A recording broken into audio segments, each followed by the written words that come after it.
Hello everyone, my name is Mr. Jasjit and I am speaking to you from Gleneagles Hospital Penang. I'm a hepatobiliary and pancreatic surgeon as well as a general surgeon here. Today I would like to talk to you about pancreatic cancers and more specifically the treatment for pancreatic cancers. Pancreatic cancers, as we all know, are very aggressive cancers and are consistently ranked among the top 10 cancers globally.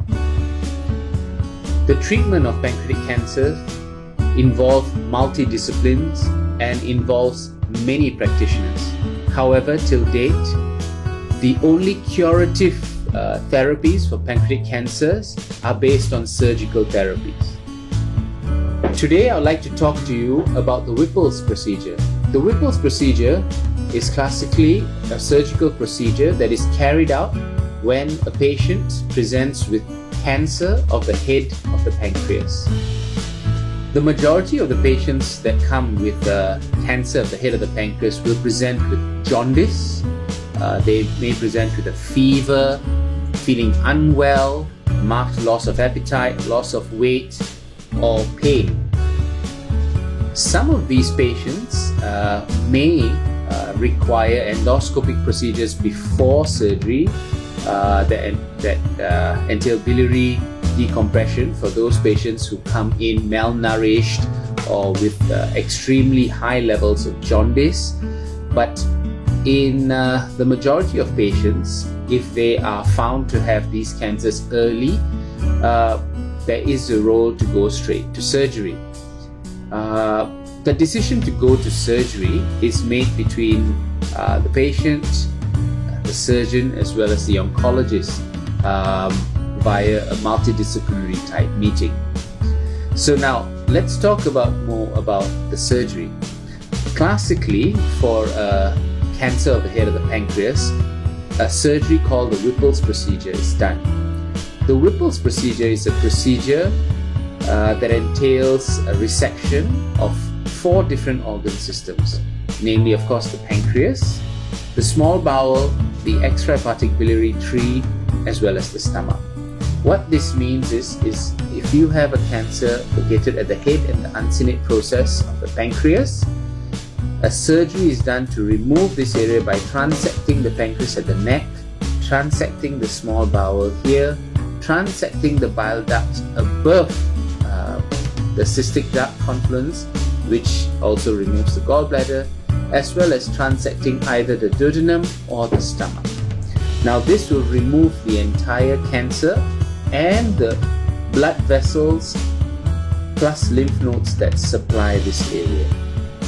This is only the half time, as we have to reconstruct this area so that the patient can eat, the patient can still get bile into the intestines, as well as pancreatic fluid coming back into the intestines.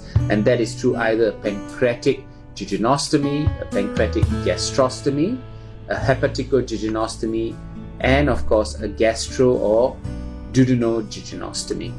Now this surgery is a complex surgery and it takes quite a bit of time, namely between 4 to 8 hours of surgery based on the complexity and the amount of lymph node resection or associated organ or vascular resection that needs to be done.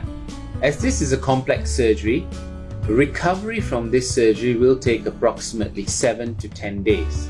But this is based on the fitness of the patient, the complexity of the surgery, as well as if the patient presented with other illnesses apart from the pancreatic cancer.